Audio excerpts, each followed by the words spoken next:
Well, small businesses across the country are getting hit because there's a whole pocket of Americans who are just unwilling to do manual labor, and even more H-2B visas. Well, they're getting the boot. Companies hiring seasonal workers have relied on U.S. Labor Department's H-2B guest worker program for years, but there have been restrictions on these workers, and they continue to increase. Nevertheless, the U.S. unemployment rate continues to go down, and so consequently what we're seeing, small business owners have been squeezed. In fact, some say they may have to close up shop. Here with me now to discuss, Nick Adams, author of Green Card Warrior, and also the case against the establishment, as well as the founder of the Foundation for Liberty and American Greatness, along with Alex Nowrasteh. He is with Cato Institute, immigration policy analyst. Alex, I want to start with you because, in my mind, one of the problems that we have in this country is that Americans are paid a lot of money not to work, for lack of a better way. And we've seen this before where there are jobs they simply turn their noses to because they don't have to get off the sofa. Consequently, we are seeing these small businesses in a bind here. How do we address this? Well, I think we can do it in two ways. One is to reduce welfare payments or hopefully eliminate a lot of those programs for Americans. The other way is to allow businesses more choice of whom to hire and at the wages that they both agree on. There's a large population of guest workers or potential guest workers who want to come here, who are good, hard workers, and then go home at the end of the season. And I think it should be easier for American firms to do that. There is just simply too much regulation, too much government control, too much bureaucracy in this, and we really need a market-based migration system.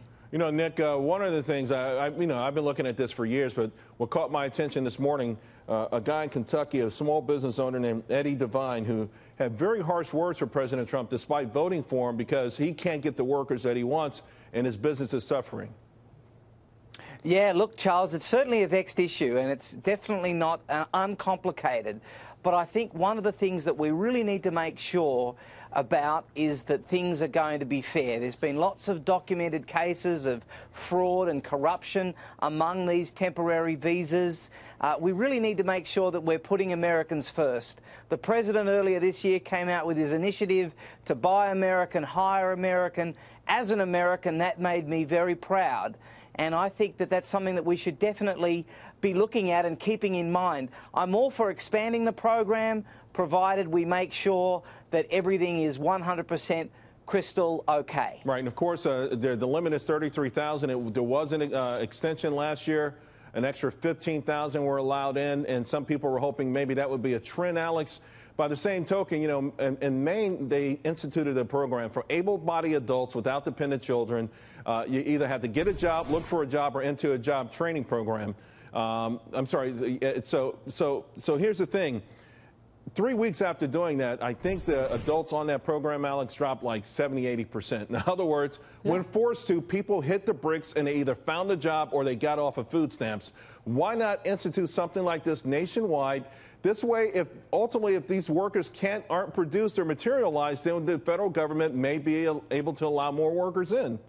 Oh, no, absolutely. I mean, we should absolutely reform welfare, make it more difficult to get. And if you're on those programs, you should, at the very, very minimum, be able to look for jobs that you can get. But part of that also includes moving from places that aren't doing so well economically to those places that are doing well. But on the other side of it, these programs are very complicated, these guest worker visa programs, and sometimes we should just let businesses and consumers and American workers, and yes, sometimes foreign workers, make decisions in this sort of web to decide how many and what types of workers we need. In other words, this guy in Kentucky, you're saying he should be allowed to bring in foreign workers, pay him what he wants to pay him, even if it's below minimum wage perhaps, and use them as long as he needs to use them. Is that the solution for you? Well, I think we need to let the market determine these things, not bureaucrats in Washington, D.C. We need to get the federal government out of this as much as possible, make it simple, easy, clear, so that we can all know if it's fair or not, because it's simply too complicated. I mean, the federal immigration system is second in complexity only to the income tax. We really need a simplified, streamlined, and more open system. Nick, we only have